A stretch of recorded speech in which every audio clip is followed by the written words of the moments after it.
Hey, Coach. This is your fourth time in 5 years reaching the conference finals, and it's kind of come through injuries, through really slow starts. Obviously, this is one of the craziest years, if not the craziest year I'll ever have. What can you say just about the consistency of this organization to keep getting to this point? Um, well, what I would say, Matt, is, the consistency of the organization really, there's a lot of pieces to it. So, number one, you have to have good players. And I think, that's since I've taken over, we've had a really tremendous group of players each year. I would say that the organization as a whole, I talk a lot of times about my experiences back in the late 70s, 80s when I was actually playing. I mean, the team was a successful team back then. Alan Hinton, Jimmy Gabriel before him, John Best. I mean, they started us off as a, kind of a winning franchise. Throughout the 90s and the 2000s with the USL teams, we've always had success. And I think that organizationally, kind of fed through that first year in '09 when Zig was here and Adrian brought us into MLS. We had Zach Scott and Roger Levesque and some of those guys from the USL days kind of push us into that. You brought back Casey Keller, Freddie Youngberg. We plucked Ozzy Alonso from from Charleston, who's a winner. I mean, we've always had good players. And then organizationally, top to bottom, I think, we've done a really good job. Chris Henderson does a great job scouting players. I mean, I tip my cap to him. I mean, João Paulo was very, very good again today. Other parts of our organization, Adrian, the general manager, Garth, the general manager, we've had strong leadership there. And then you go to the fans. I mean, there's a lot of people that are, really excited about our team. We miss them obviously, but we feel their presence. And you need a combination of players, organization, and fans, and that helps drive success.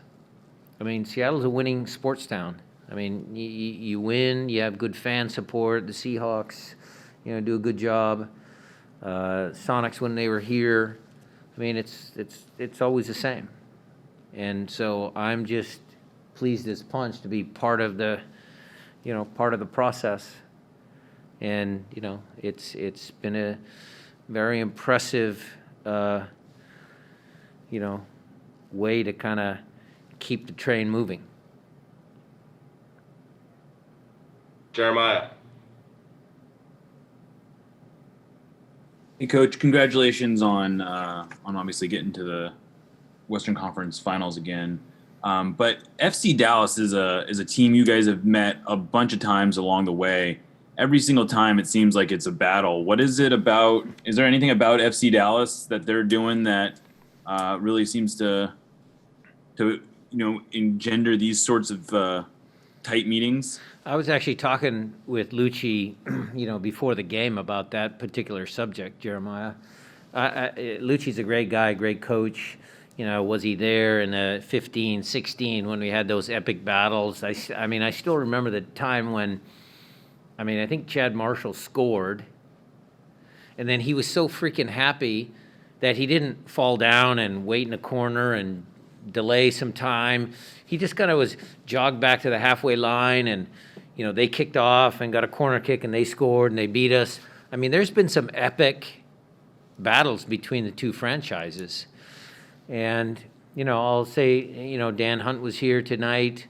Their ownership is a good ownership group.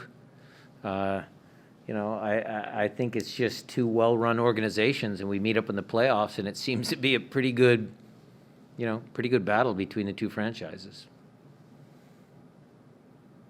Michelle Lepka. Thanks, Matt. Congratulations, Coach, on your win today. Two quick questions for you.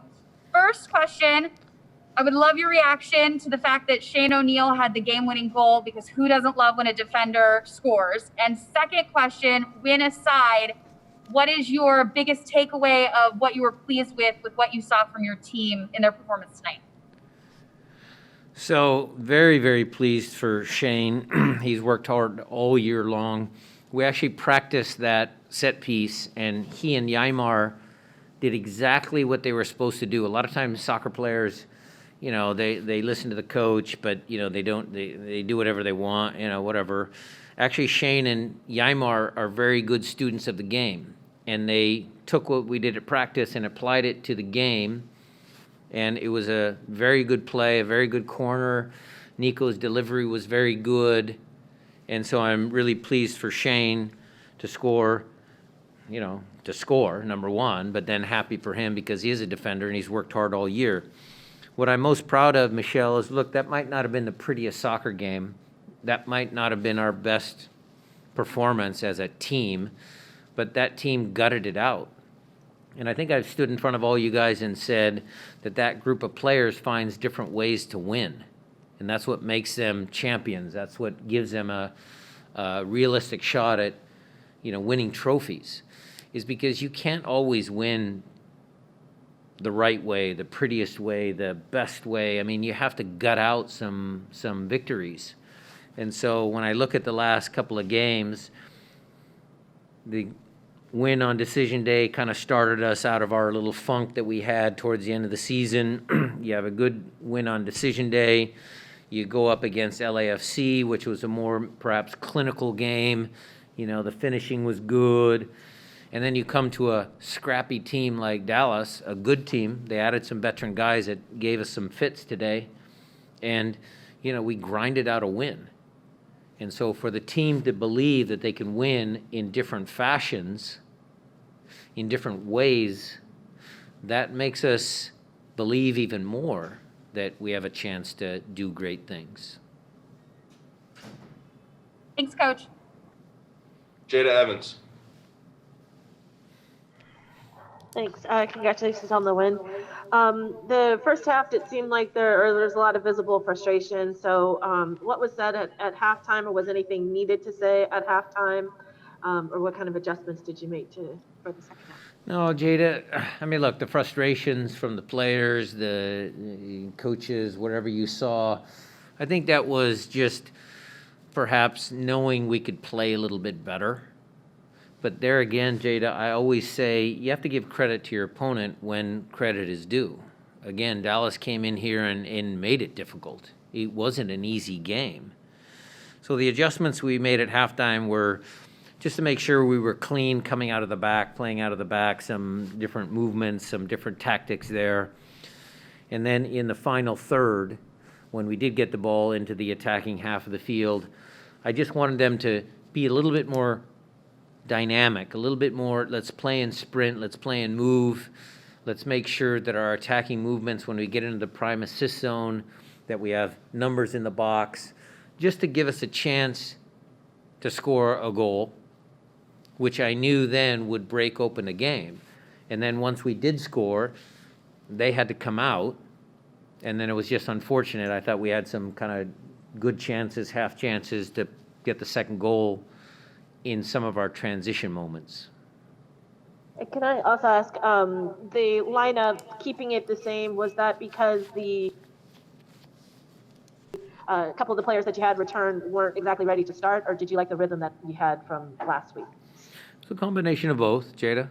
I mean, look, it's hard to argue if you have a team that's winning, you go with a hot team, but there certainly, was some challenges there. The game could have gone 120 minutes, so, was Kelvin 120-minute fit? Was Javi, who was just introduced to the group with 2 days of training prior to the game when we had already kind of done some tactics the previous couple training sessions. I mean, there's always little nuances that you have to work through as a coaching staff. And so we'll assess the game tonight, and then we'll see who wins on Thursday, and then we'll come up with a game plan, and we'll go from there.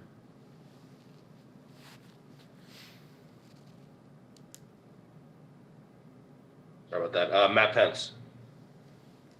Coach, I've seen you compare Shane to one of your other former players, Zach Scott, and Zach always seemed to pop up as an unsung hero this time of year. I wonder if there was anything reminiscent about anything about Zach and Shane's performance tonight? Well, look, they're a little different. They're a little different players, but they have the right mentality. Both guys have a really strong mentality. Zach was Mr. Sounder. I mean, I love Zach. I mean, he was so good for this franchise in the USL days, and then he, parlayed that into a long MLS career, deservedly so. Shane is the same. He's a guy that works every day. You know what you get. Coaches always love when you put someone on the field, you know what you're going to get. There's not too many highs and lows, not too many dips in form. And, Shane has earned the respect of a lot of the guys in that locker room. I've told that story about how he and Raul have that little fight, that little training, competition where, Shane likes to, mark Raul in training just to test himself, just to kind of, do what he needs to do to get better, And Zach was always the same. Zach would always say, no, coach, I want to play against Clint, or I want to play against Oba. And so they're similar in many respects, but different. But just happy to have, guys like that within our franchise. I think that's the key point for me, Matt, is I love having guys that, give everything, that sacrifice, that are humble, that work. I mean, those are the kind of guys that coaches love to have on the squad. Jason Mitchell. Hey, Coach. There was some question as to how much FC Dallas would come out to play, if we'd see more of what they looked like last season or more what they looked like against Portland. Can you just walk me through what you saw from them tactically? Thanks. Well, tactically, Lucci Adams set up, when they have possession of the ball, they almost move to a back three, and then, 3-5-2, whatever you want to call it. They pushed the kid up on the right-hand side, and they had the left back kind of inside, and Picault or, Hollingshead on the outside.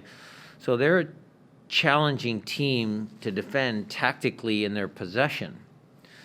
And there were a couple moments in the first half where they did press higher up the field. I could hear Lucci on the sideline. He does a good job of coaching his team. I could hear him on the sideline, saying step up, step high. So I give them credit. I give them credit for trying to play. I mean, it's a playoff game. And that's what we expected coming in. I didn't expect to see them just sit back and, absorb pressure. The players that they brought in this year, Ricarte, Silva, Hara, I mean, they're all good players. And they added a little bit of veteran presence to that group of young players. It's a talented group of players. All right, guys, we got time for just a few more. Nico Moreno. Well, Coach, I just kind of wanted to get your take on, Christian is a guy that when Gustav is in, he plays out wing, but it seems like he's really done a great job throughout the playoffs. Maybe it's a little bit more difficult. It's not as seen in that position, but I want you to tell me about Roldan and Joe Paulo in this game specifically and how they play. Well, yeah, it looks a little different when Gustav's in there because Gustav is, really good at what he does. I mean, he's good at breaking up plays, and he has the long switching balls, and Gustav certainly has a ton of quality. But JP and Christian have done a great job as well. I think we gain a couple of, maybe a little bit more possession with those two guys in there. I think we can get out of some things, and it just depends on how we want to set up the team when Gustav comes back as to how we want to play, whether we're home, away, against a particular opponent with tactics and all of that. Christian has shown his versatility. I mean, he can certainly play inside. He can certainly play wide right. He and João Paulo, if you want to classify players, are they really number 6s? Are they number 8s? Are they hybrids? All of those things, we talk about as a coaching staff to make sure that we give the team the best chance of success. So, again, it's just credit to having a good roster with a lot of options depending on how we want to play against which opponent.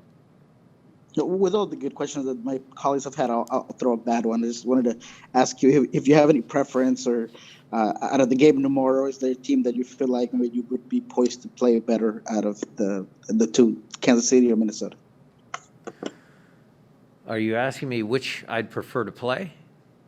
Yeah, which one do you think that you would prefer to play? We don't care who we play. I mean, look, would it be nice to play a home game? Sure. Would it be, a little more challenging away from home? Yes, but we did it last year against LAFC. I mean, I'm looking forward to sitting back on Thursday, having a nice glass of red wine, watching a good soccer game, and then figuring out who our opponent is. Thanks, Coach. All right, last couple here, Masvida. Hey, Brian, going back to the team resolve, just how important was the off-ball movements throughout the game today by your players, irregardless of what tactic FC Dallas played? Well, Maz, I always challenge them. That's actually a good question. I don't know if I've answered that yet for you guys. So in these big games, we always talk about everybody must demand the ball. There's no hiding. In these playoff games, under duress, under pressure, all of those things, the messaging from the coaching staff is always, you can't hide. Even if it means, Maz, opening up a half a yard. So you take a one step back and your body position is better, but you actually demand the ball. And then your body position is such that you can play a first-time pass if you're under pressure.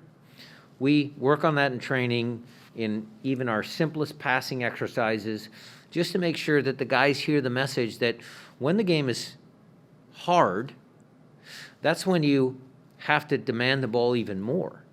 Like the game against LAFC, we knew they were going to come to press. And if you have a bunch of guys that just kind of go there and they think they're open and they don't really want it, you're doomed.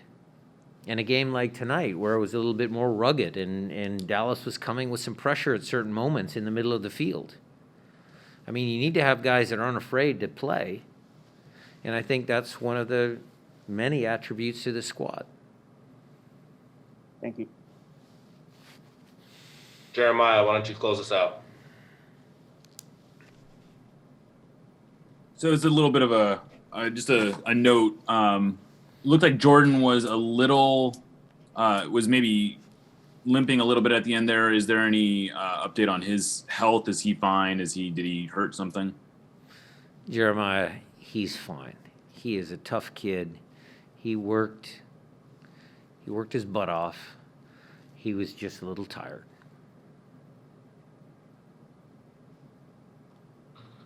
All righty. If that's it from everybody, we'll wrap things up. Coach Schmetzer, thank you again for joining us. Congratulations. Thank you, everyone. Thank you. Congrats, Coach. Thanks, Coach. Congrats, Coach. Thank you.